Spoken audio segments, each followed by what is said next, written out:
திருமறை நேரம் Bible hour presented by the National Bible College. கிறிஸ்துவின் சபையார் உங்களை வாழ்த்துகிறார்கள்.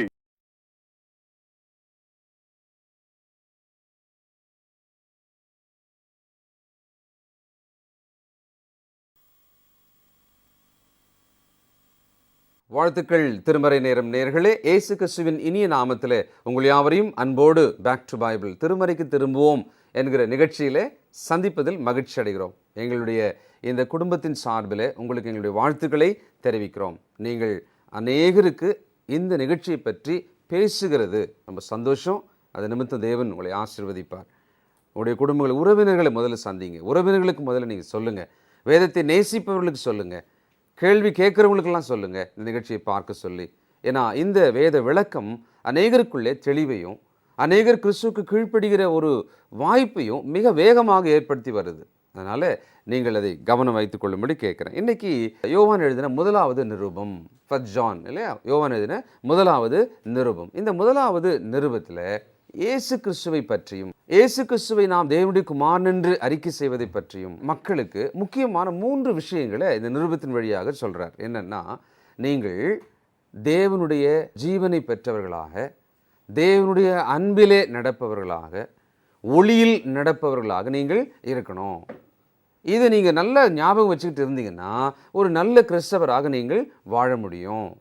இப்போது பாவம் இருக்குது அப்படின்னு நாம் நம்மளை உணர்ந்து அதை அறிக்கை செய்து அதை விட்டு ஒளியில் நடக்கிறவர்களாக நாம் இருக்கணும். அடுத்தது, இயேசு கிறிஸ்து எனக்குள் ஜீவனாக இருக்கிறார், நான் அவருடைய ஜீவனில் வாழுகிறேன் என்கிற ஒரு ஞாபகம் நமக்கு இருக்கணும்.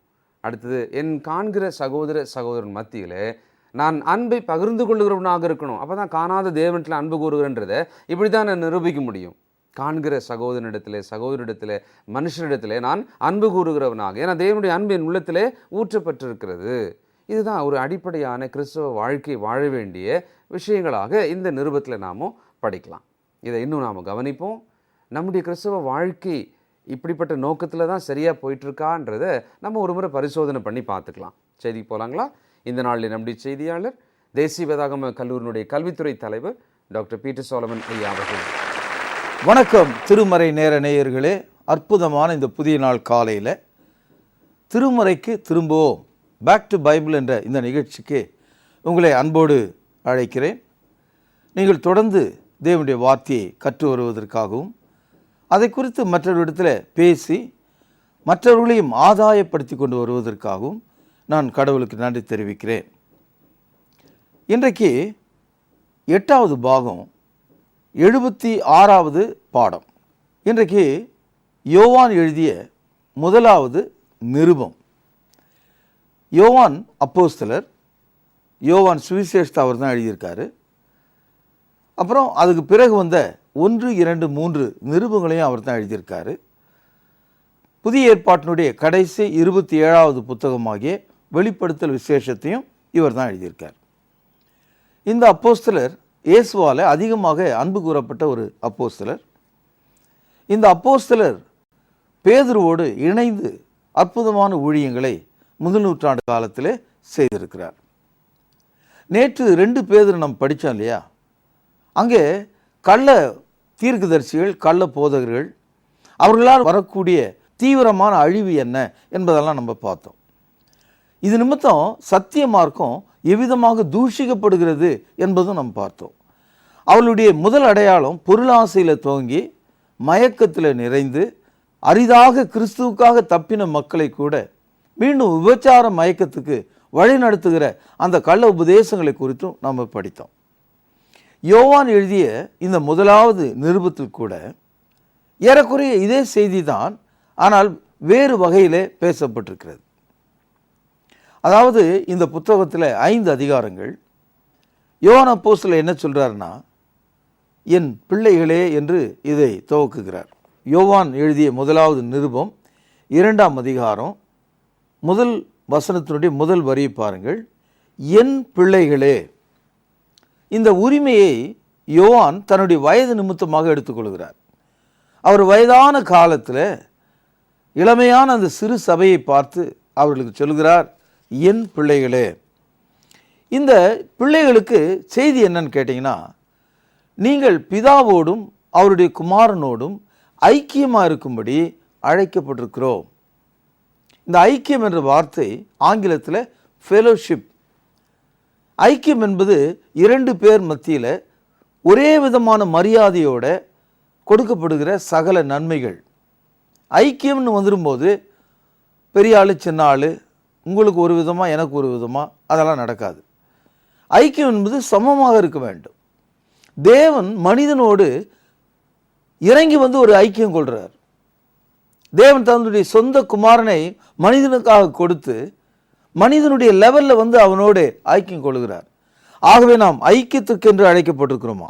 3ஆம் வசனம், நீங்களும் எங்களோடு ஐக்கியம் உள்ளவர்களாகும்படி நாங்கள் கண்டும் கேட்டும் இருக்கிறதை உங்களுக்கு அறிவிக்கிறோம். எங்களுடைய ஐக்கியம் பிதாவோடும் அவருடைய குமாரனாகிய இயேசு கிறிஸ்துவோடும் இருக்கிறது. உங்கள் சந்தோஷம் நிறைவாக இருக்கும்படி இவைகளை எழுதுகிறேன். ஐக்கியம் என்பது கிறிஸ்தவ மார்க்கத்தினுடைய அடையாளம். கிறிஸ்தவ மார்க்கத்துக்குள்ளே நாம் வந்து விடும்போது சகோதரர்களாகி நாம் அனைவரும் ஐக்கியமாக இருக்கிறோம். நம்மோடு தேவனும் அவருடைய குமாரனும் ஐக்கியமாக இருக்கிறார்கள். இந்த புத்தகத்தில் 3 விஷயங்கள் பேசப்பட்டிருக்கு. அது என்னன்னு கேட்டால், தேவன் ஒளியாக இருக்கிறார். 2வது, தேவன் அன்பாக இருக்கிறார். 3வது, தேவன் ஜீவனாக இருக்கிறார். God is light, God is love, God is life. இப்போ இந்த ஒளியோட, இந்த அன்போட, இந்த ஜீவனோட நாம் ஐக்கியமாக இருக்கிறோம். ஒருவன் கிறிஸ்துவுக்குள் இருந்தால் அவன் புதிய சிருஷ்டியாக இருக்கிறான். 2 கொரிந்தியர் 5ஆம் அதிகாரம் 17வது வசனம். நாம் புதிதாக பிறந்த தேவனுடைய பிள்ளைகளாக இருக்கிறதுனால இருளை விட்டு வெளிச்சத்துக்கு நாம் வந்திருக்கிறோம்.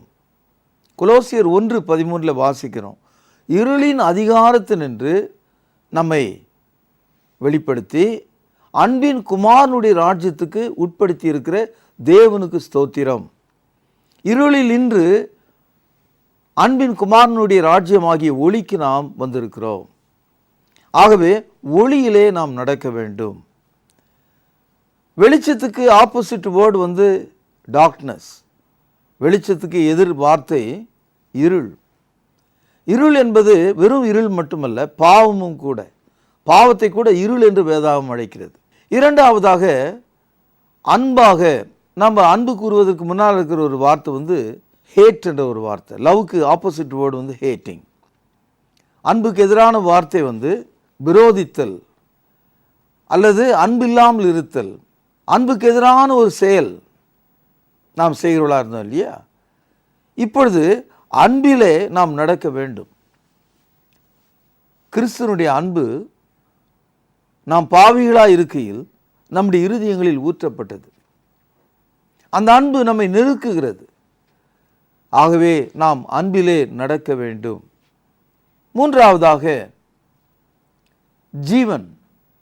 அவருக்குள் ஜீவன் இருக்கிறது. அந்த ஜீவன் மனுஷனுக்கு ஒளியாக இருக்கிறது என்று யோவானில் நாம் படிக்கிறோம். யோவான் 1ஆம் அதிகாரத்தில்.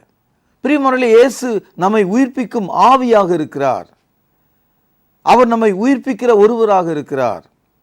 யோவான் 11:25 வாசிக்கிறோம், நானே உயிர்த்தெழுதலும் ஜீவனுமாக இருக்கிறேன். என்னை விசுவாசிக்கிறவன் மரித்தாலும் பிழைப்பான். இயேசு ஜீவனாக இருக்கிறார். ஆகவே பாவத்துக்கு மரித்து இருளை விட்டு நீங்கி இருக்கிற நாம் அன்பிலே நடக்கும் போது நமக்குள் ஜீவன் உண்டாகிறது.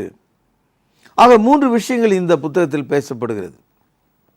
1, தேவன் ஒளியாக இருக்கிறார், ஒளியிலே நடவுங்கள்.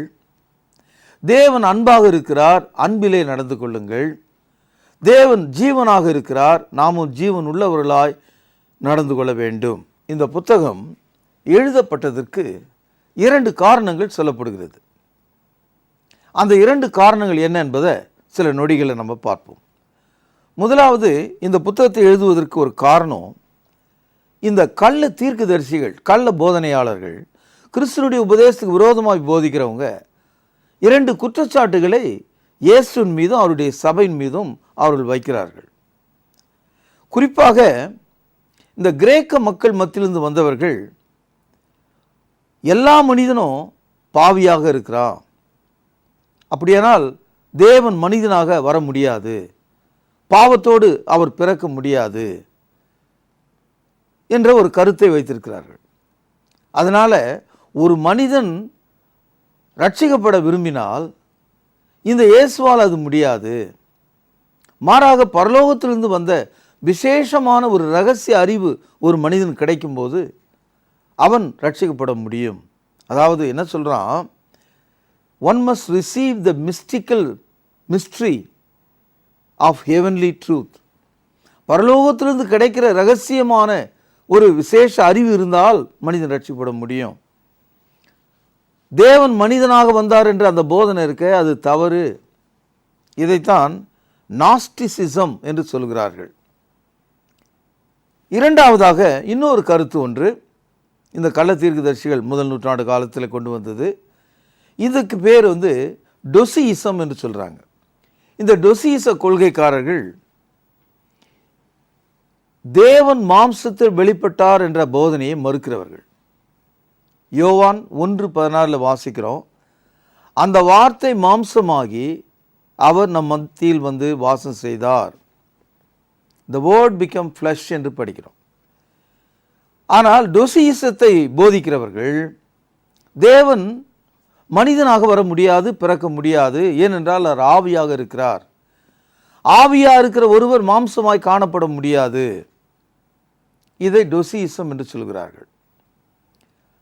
சகோதரர்களே, முதல் நூற்றாண்டு காலத்தில் சபையை அசைத்து வேரோடு பிடுங்கி எறியக்கூடிய வகையில் விசுவாசத்துக்கு விரோதமான இந்த போதனைகள் சபையில் வந்து விழ ஆரம்பித்தது. சில சமயங்களில் பார்த்தீங்கன்னா இந்த மாதிரி ஒரு விளக்கு எரியும் போது விட்டில் பூச்சிகள் ஏராளமாக அது மேலே மொய்த்து கொள்ளும். ரெண்டாவது, என்ன மாதிரி ஒரு ஆள் அங்கே பேசுகிற ஆள் தான் நம்ம தலைமையிலையும் கண்ணிலையும் வாயிலையும் விழும். ரொம்ப சங்கடமாக இருக்கும். அது மாதிரி சபையினுடைய வெளிச்சத்தை மறைப்பதற்காக வந்த விட்டில் பூச்சிகளைப் போல இவைகள் பெருகி சபையை கவ்வி குரல் விலையை நெரிப்பதைப் போல வந்தது. இந்த காலகட்டத்தில் தான் அப்போஸ்தலனாகிய யோவான் இந்த நாஸ்டிசிசம், இந்த டொசியிசம் ஆகிய இந்த இரண்டு கொள்கைகளையும் அறவே ஒழித்து கட்டும்படி சபையில் உள்ள விசுவாசிகளை பார்த்து, நீங்கள் தேவனோடும் கிறிஸ்துவோடும் ஐக்கியம் உள்ளவர்களாக இருக்க வேண்டும். உங்களுடைய ஐக்கியம் இப்படிப்பட்ட கள்ள போதகர்களிடத்தில், கள்ள தீர்க்கதரிசிகளிடத்தில், நூதனமான போதனையாளர்களிடத்தில் இருக்கக்கூடாது. You should not have fellowship with them. இப்படிப்பட்டவர்களோடு நீங்கள் ஐக்கியமாக இருக்கக்கூடாது. நீங்கள் ஐக்கியமாக இருக்கிறது தேவனோடும் அவருடைய குமாரனோடும். தேவன் ஒளியாக இருக்கிறார், தேவன் அன்பாக இருக்கிறார், தேவன் ஜீவனாக இருக்கிறார். இங்கே உங்களுடைய ஐக்கியம் இருக்க வேண்டும் என்று சொல்லுகிறார். 2 கொரிந்தியர் 6வது அதிகாரம் 14 முதல் சில வசனங்கள். அந்நிய நுகத்திலே அவிசுவாசிகளுடனே பிணைக்கப்படாதிருப்பீர்களாக. நீதிக்கும் அநீதிக்கும் சம்மதம் ஏது? ஒளிக்கும் இருளுக்கும் ஐக்கியம் ஏது? கிறிஸ்துவுக்கும் பேலியாளுக்கும் இசைவேது?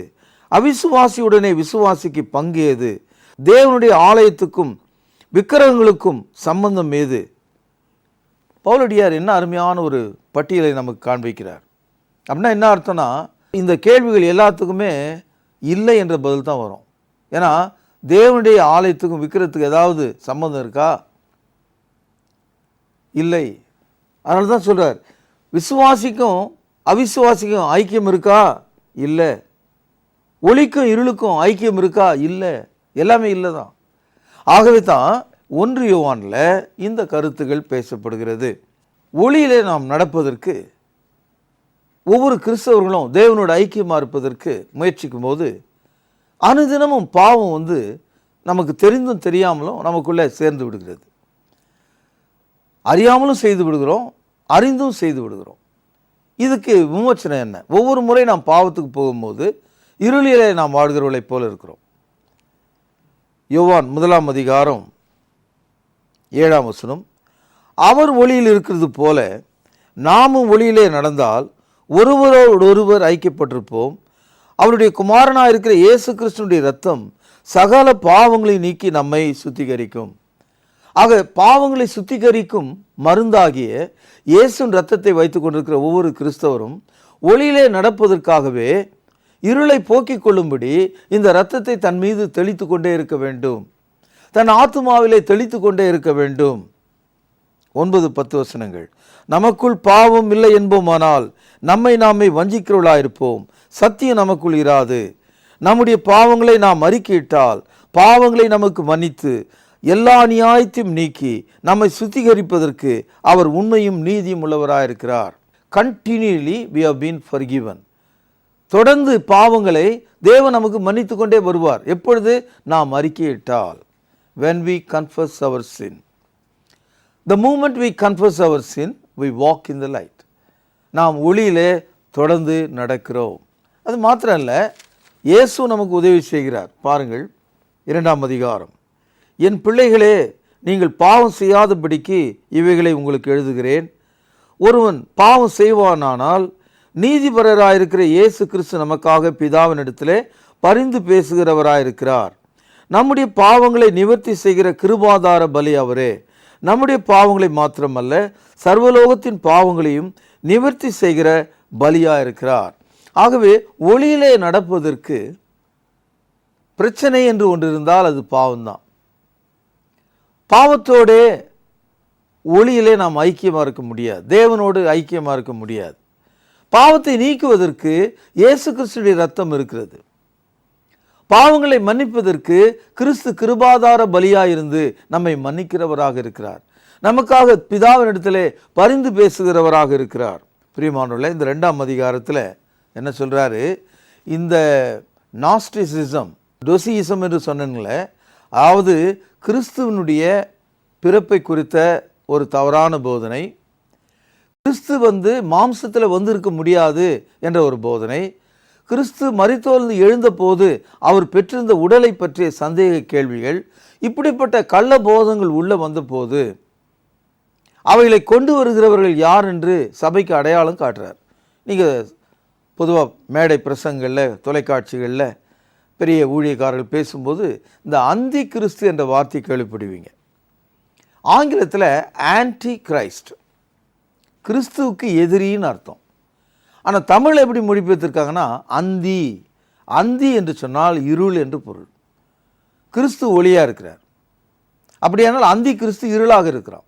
அதனால் தமிழில் சொல்லும்போது அந்தி கிறிஸ்து, நம்மால் என்ன நினச்சிட்டு இருக்காங்க, அந்தி கிறிஸ்து என்பவர் 2012க்கு பிறகு பெரிய கொம்பு வச்சு, பெரிய கோரப்பல் வச்சு, ஒரு 30 அடி உயரத்தில் ஒரு பெரிய ஒரு ராட்சதனை போல அவன் வருவான் போல் இருக்கு. அந்தி கிறிஸ்துனா வேற மாதிரி நம்ம கற்பனையெல்லாம் நம்ம நினச்சிட்டு இருக்கிறோம். ஒரு டீமன் மாதிரி, ஒரு வித்தியாசமான ஒரு ஆளாக அவனை பார்க்கிறோம். பிரியமானவர்களே, அந்தி கிறிஸ்து என்பவன் யாருன்னு கேட்டால், கிறிஸ்துவனுடைய உபதேசத்துக்கு விரோதமாக நடக்கிற ஆள்னா அந்தி கிறிஸ்து தான். அப்போ இந்த கள்ள தீர்க்கதரிசிகளுக்கும் கள்ள போதர்களுக்கும் இப்படிப்பட்ட மாயக்காரர்களுக்கும் அபிஷேகத்தை விற்கிறவர்களுக்கும் இன்னொரு பேர் அந்தி கிறிஸ்து.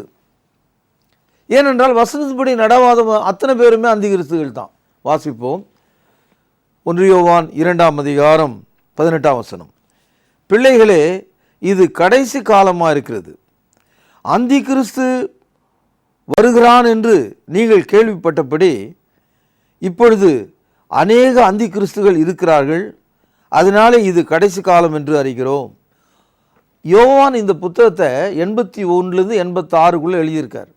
முதல் நூற்றாண்டு காலத்திலேயே அநேக அந்தி கிறிஸ்துகள் இருக்கிறார்கள். அதனால் ஏதோ ஒரு பெரிய ஒரு பூதகரமான ஒரு ஆள் கடைசி காலத்தில் வருவான் அப்படின்னு நம்ம நினச்சிட்டு இருந்தோம். அப்படி தான் போதிக்கிறாங்க. அது இல்லை. நம்ம வீட்டை சுற்றியும் அந்தி கிறிஸ்துகள் இருக்காங்க, நம்ம சபையில் இருப்பாங்க. இன்றைக்கு நாம் பிரசங்களை கேட்டுக்கொண்டிருக்க அநேகர் அந்தி கிறிஸ்துவலாக தான் செயல்படுறாங்க. கிறிஸ்துவனுடைய உபதேசத்தில் நடக்காத எந்த ஒரு மனுஷனும் அந்தி கிறிஸ்துவாக தான் இருப்பான். அநேகர் இருக்கிறார்கள். இயேசு கிறிஸ்து தான் உயிரோடு இருந்த காலத்தில் இந்த வார்த்தையை அவர் பயன்படுத்துகிறார். அந்தி கிறிஸ்து அநேகர் எழும்புவார்கள், கள்ள கிறிஸ்துகள் எழும்புவார்கள் என்று மத்தேயு 24ஆம் அதிகாரத்தில் பேசுகிறார். 1 யோவான் 4ஆம் அதிகாரம் 2-3 வசனங்கள். மாம்சத்தில் வந்த இயேசு கிறிஸ்துவை அறிக்கை பண்ணாத எந்த ஆவியும் தேவனால் உண்டானதல்ல. கவனிங்கள், பேனால் அடிகோடிடுங்கள். வரும் என்று நீங்கள் கேள்விப்பட்ட அந்தி கிறிஸ்துனுடைய ஆவி அதுவே, அது இப்பொழுது உலகத்திலே இருக்கிறது. கிறிஸ்துனுடைய போதனையை ஒத்துக்கொள்ளாமல், அவருடைய ஆவியை ஒத்துக்கொள்ளாமல், அவரை அறிக்கை பண்ணாமல், அவருடைய வார்த்தையின்படி நடவாமல் போன எந்த ஒரு ஆவியும் அந்தி கிறிஸ்துவின் ஆவி. சில பேர் சொல்கிறாங்க, இந்த அந்நிய பாஷையை தவறாக இப்படி பேசுகிறாங்களே அப்படின்னு சொன்னால் அவங்க அந்தி கிறிஸ்து. ஆனால் அவங்க சுலபமாக சொல்கிறாங்க. பேசுகிறவர்கள் யார் என்பதை நம்ம கவனிக்கணும். பேசுகிறவர்கள் புதிய ஏற்பாட்டின்படி நடக்கிறார்களா? அவர்களுக்கு தொழுகை இருக்கிறதா? ஆராதனை இருக்கிறதா? அவர்களுடைய கர்த்தருடைய பந்தியை எவ்விதமாக அவர்கள் அனுசரிக்கிறாங்க? பாவ மன்னிப்புக்குரிய ஞானஸ்தானத்தை எப்படி பெற்றாங்க? புதிய ஏற்பாடை எப்படி அவங்க கை கொண்டிருக்காங்க? சபையில் எப்படிப்பட்ட ஆளுகையை வைத்திருக்கிறாங்க? இதெல்லாம் வெளிரங்கமான அடையாளம். ஒருத்தர் வந்தார், ஐயா எனக்கு குழந்தை பிறந்ததுன்னு சொன்னார். எல்லாருமே சந்தோஷப்படுவோம்னு சொன்னான். அடுத்த கேள்வி இயல்பான ஒரு கேள்வி, பிள்ளைன்னு சொன்னார் இல்லையா, பிறந்ததுன்னு, ஆனா பெண்ணான்னு கேட்டோம். அதுக்கு அவர் சொல்கிறாரு, அது உங்களுக்கு தேவையில்லாத விஷயம். நான் என்ன தவறாக அப்படி கேட்டுட்டேன்? ஆனா பெண்ணன்னு தானே கேட்டேன். எல்லாரும் தானே அது மாதிரி கேட்பாங்க. அது மாதிரி கேட்காத ஆள் யாருமே இருக்க முடியாது. ஏன் இவருக்கு இவ்வளவு கோபம்? காரணம் என்னென்னா, அந்த குழந்தை ஆணும் இல்லை பெண்ணும் இல்லை. அதனால் அவருக்கு அடையாளம் இல்லாத ஒரு குழந்தை இருந்ததுனால அந்த குழந்தையை குறித்து பேச அவருக்கு வேதனை இருக்கிறது. அதனால் அதை கேட்காதீங்கன்றார். அது மாதிரி கிறிஸ்தவர்கள் என்றால் ஒன்று கிறிஸ்துவனுடைய உபதேசத்தில் தான் இருக்க முடியும். கிறிஸ்து அல்லாதவர்கள் என்றால் அவர்கள் உலகத்துக்குரியவர்களாக தான் இருக்க முடியும். ஒளியிலே நடக்கிறார்கள், அன்பிலே நடக்கிறார்கள், ஜீவனில் நடக்கிறார்கள்.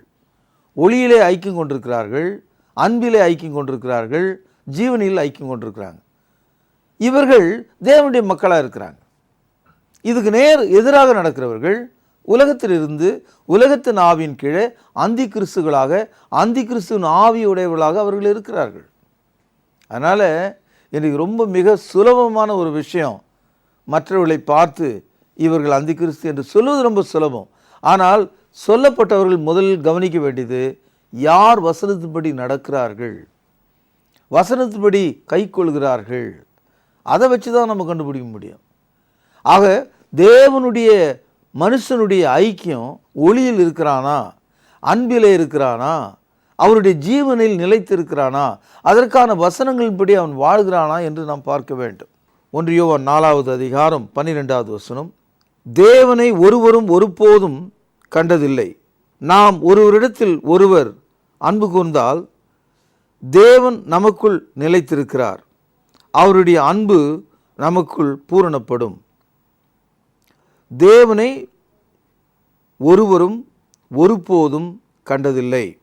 யோவான் எழுதிய சுவிசேஷம் 1ஆம் அதிகாரம் 18வது வசனம், 1 தீமோத்தேயு 6ஆம் அதிகாரம் 16வது வசனம் நீங்கள் படிச்சீங்கன்னா, தேவனை மனிதன் ஒருபோதும் கண்டதே இல்லை. ஆதாம் கூட ஏதேன் தோட்டத்தில் தேவனுடைய வார்த்தையை தான் கேட்டிருக்கானே தவிர தேவனை முகமுகமாக பார்த்ததில்லை. ஏன்னா ஒரு மனிதன். பிரியமானவர்களே, இன்றைக்கு தேவனை நான் நேரில் பார்த்தேன்னு சொல்கிற எத்தனை நட்சத்திர போதகர்கள் உங்களுக்கு தெரியும். நான் மேலே போயிட்டு வந்தேன், அவர் என்னை பார்த்தாரு, நான் அவரோட பேசினேன், நான் வந்து தங்க வேண்டிய அறையை எனக்கு காண்பித்தார், என் குடும்பத்துக்கான அறையை காண்பித்தார், என் பேரனுக்கான அறையை காண்பித்தார், அதற்கான பூட்டையும் சாவி என் இடத்துல கொடுத்தார் என்றெல்லாம் வந்து சொல்கிறாங்க. கர்த்தர் எனக்கு இந்த செய்தியை கொடுத்தார் என்று சொல்கிறாங்க. பரலோகத்துக்கு போய் இந்த செய்தியை நான் கேட்டுக்கொண்டு வந்தேன் என்று சொல்கிறாங்க. இவர்கள் எல்லாரும் கள்ள போதர்களாக இருக்கிறாங்க. ஏன்னா தேவனை ஒருவனும் முகமுகமாக சந்திக்க முடியாது, யாராலும் பார்க்க முடியாது. மாம்ச சரீரத்தில் இருக்கிற எந்த ஒரு ஆளும் தேவனை சந்திக்க முடியாது.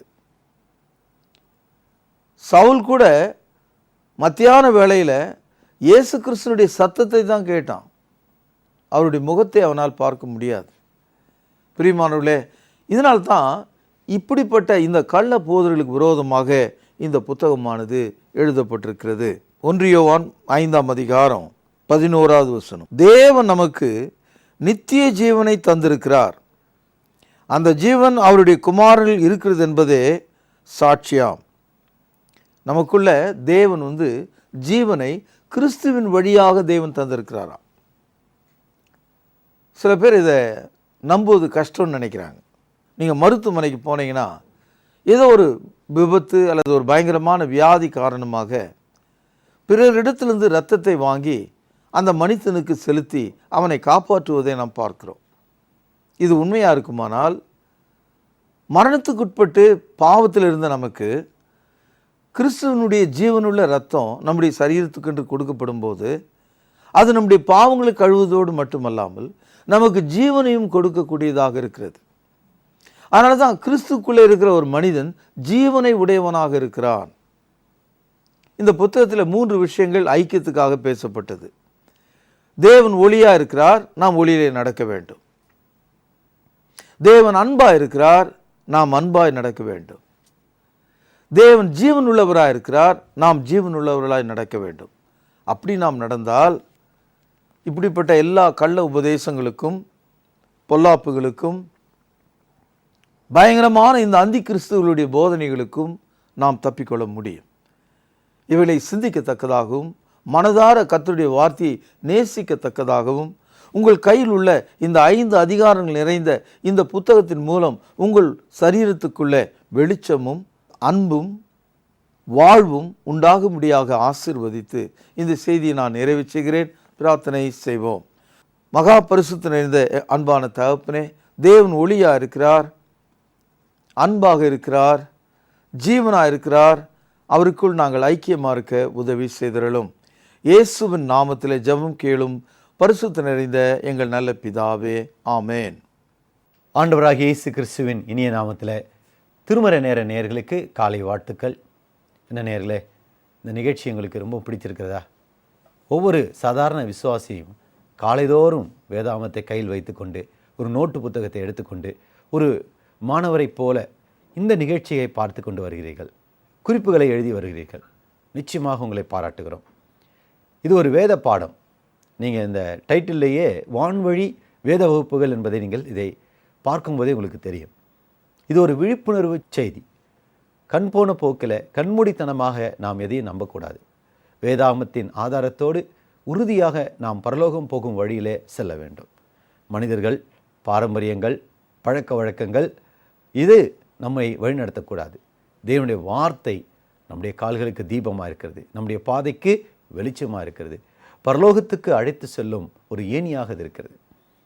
இந்த நாளில் 1 யோவான் நிருபத்திலிருந்து அருமையான செய்தி சுருக்கத்தை கேட்டீர்கள்.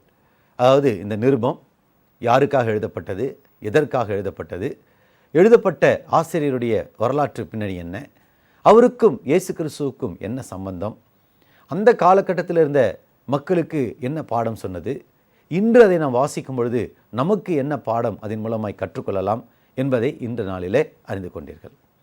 இந்த பேக் டு பைபிள் நீண்ட நெடுந்தொடர் பெரும் மாற்றத்தை சாதாரண விசுவாசிலிருந்து பேராயர்கள் வரை மாற்றிக்கொண்டு வருகிறது என்பதில் ஐயமில்லை. இது எங்களால் உண்டானதல்ல, இது தேவனுடைய கிருபை, தேவனுடைய ஈவு. பிரியமானவர்களே, இன்னும் நீங்கள் கேட்ட 1 யோவான் நிருபத்திலிருந்து உங்களுக்கான பரிசு கேள்வி இதுதான். தேவனுடைய ஒளி, அன்பு, ஜீவன் இதில் நாம் எப்படி பங்கு கொள்ள முடியும்? கேள்வி மீண்டும் சொல்கிறேன். எழுதி கொண்டு சிந்தித்து வசனத்தின் உதவியோடு சரியான பதிலை எழுதுங்கள்.